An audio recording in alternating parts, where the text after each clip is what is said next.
All right, guys, I'm back from Rennsport. I had a great time, but I'm anxious to get going on the car again. So this week, I'm going to work on this panel. This is the cover panel that goes over the suspension mounts. It gets mounted on the inside. And I did not buy a new one because I'm cheap and this is a budget build. So I'm gonna try to repair this one the best I can and hopefully reuse it. But before I do that, I have to realign the hood. All the jacking I did to get the suspension points lined up meant that the hood got out of alignment again. So I need to hit that first and then back to getting all this wrapped up.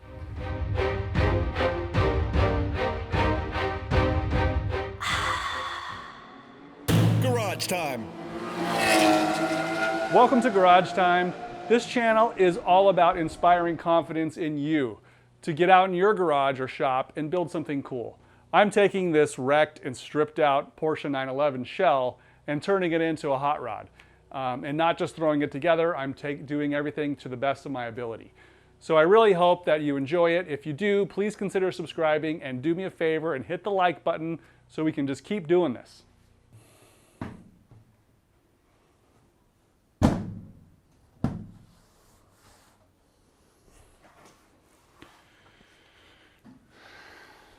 Okay, I've just finished a mad kind of thrash session trying to get the hood lined up again to the chassis.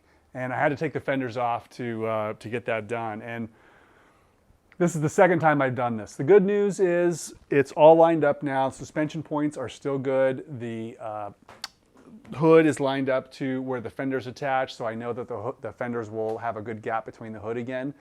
But the bad news is, you know, I've done this twice, and I really should have done the suspension pan before I did the hood alignment. The hood alignment was a good preliminary step. So if you do this yourself, you know, make sure you get all the chassis repairs done first and then save the body alignments and hood alignments for last. That's what I should have done. It all turned out fine in the end. You might have noticed that it was, well, it was a little more difficult doing it the second time around. So it's kind of like a paper clip. When you bend metal the first time, it's pretty easy to bend. And then when you go to bend that metal back, it doesn't bend in the same spot because the metal is work hardened. It gets a little stronger as you bend it. And so when I had to move it, remember the first time I moved it, I sort of moved this over this way. And after I had done all that jacking with the porta power to try to get the suspension points to line up, you know, I was moving this a lot. It was going back and forth, you know, an inch or more. And I thought it might affect the hood gap, and it did. And so it turns out that I had to put it right back in the same kind of opposite direction as it was before. So going back to the paperclip analogy, the metal I think was a little stronger the second time around, and it wasn't moving as easily. So I had to make some cuts, do some additional welding just to get it back into the stock place. But it's done now, and I have a little bit more welding to do there. But I want to now move on to that cover and get that sorted out. Okay, this is what the part looked like when it was taken from the car. I've done nothing to clean it up or do anything to it. This black paint was applied by the factory apparently, and the section that really needs some help is right here. So this flange got a little mangled when I removed it, plus it's pretty thin just because it's got some rust on this edge. So everything else looks like it's salvageable. So this is pretty thin metal, but I'm gonna do my best to try to make this fit. So I'm gonna clean it up a little bit on my bench grinder with a wire brush. All right, here's the part with kind of the first pass of de-rusting and wire brushing. And I straightened out a couple like dents and some of the damage I did when I took it out.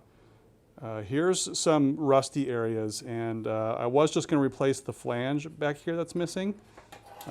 That's the flange that's missing, but I think I'm going to probably replace this little triangle too.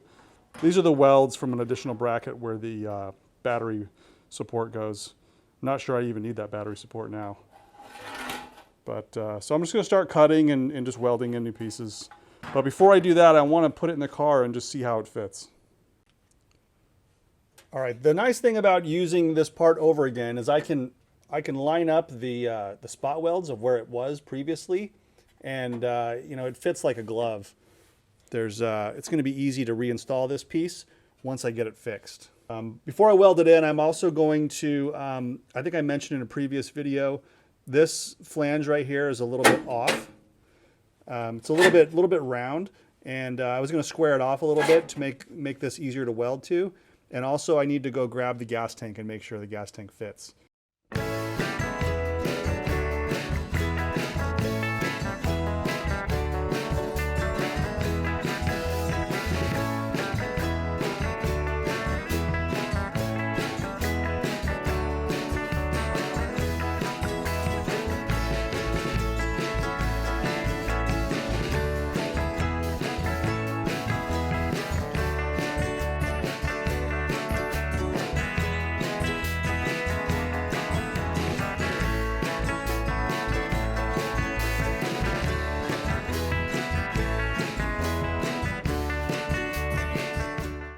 Okay, this thing's getting a little too hot, so I thought I would take a break and show you how it looks.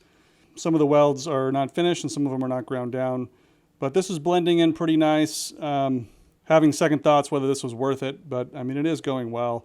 And I think the benefits is that this is going to fit pretty nicely in the car without having a lot of modifications. I have a feeling if I bought a new one, I would have to, one, pay for it, and two, modify it to, fit well enough into the car.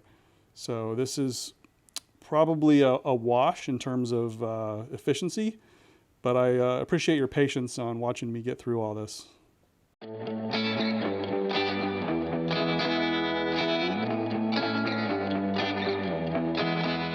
Okay, this is looking pretty good here. I need to, tune up this flange a little bit, get it ready for final welding.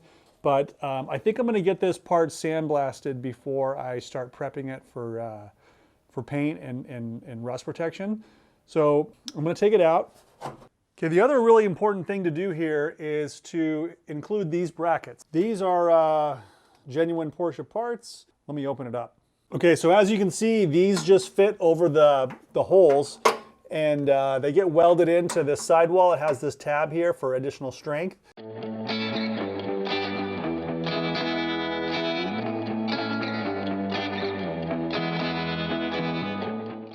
All right, so I'm going to replace the paint, the E-coat or powder coat, whatever was on here. I'm going to replace that with this weld-through primer from Like 90, just on the surfaces that are going to see the heat from the plug welds. So I'm going to do that on this part and also on the galvanneal side, just for a little extra protection. It's going to give that 5 or 10 minutes to dry. It dries pretty quick, and then I'm going to clamp it and get those welded on. Okay, this primer's had a chance to dry, so one of the things I like to do prior to hitting it with the MIG welder and do the rosette welds, I like to take some of this TIG wire and just clean out the holes. So, clearly the weld-through primer is going to get displaced right at the hole. So I just scratch it out.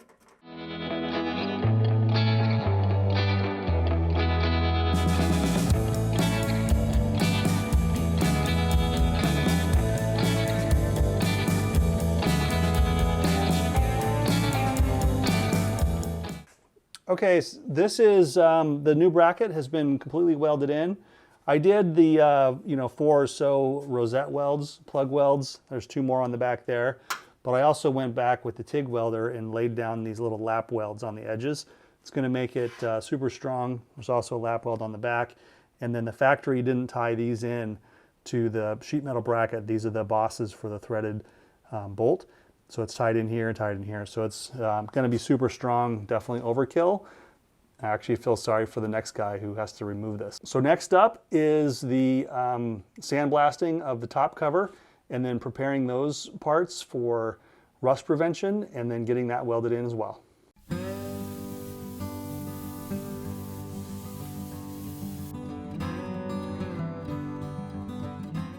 Okay, the sandblaster wasn't working as well as it should, so it's just going too slow. So I'm going to stop here and figure something else out to clean this up. Okay, this week has not been as productive as I had hoped. I had hoped to get that suspension pan completely finished up this week, and it wasn't for a lack of trying. I spent a lot of time getting the hood realignment done. Didn't really show so much on camera, but a lot of time got sunk into that. Plus the repair of the fuel tank support and the sandblaster just not working out. So unfortunately, that's all the time I have for this week. But the good news is the Garage Time shirts are now available. So please click the description and please click the link in the description below, and you can support me and the channel by buying a shirt. There's also a sticker available. Shirts are $20, that sticker's like $5, and any little bit helps support this channel. I'd love to keep making these videos, and I am going to keep making these videos, but to get a little support really helps me as I continue to buy camera equipment and laptops and all that stuff. So once again, thank you, and we will see you next week.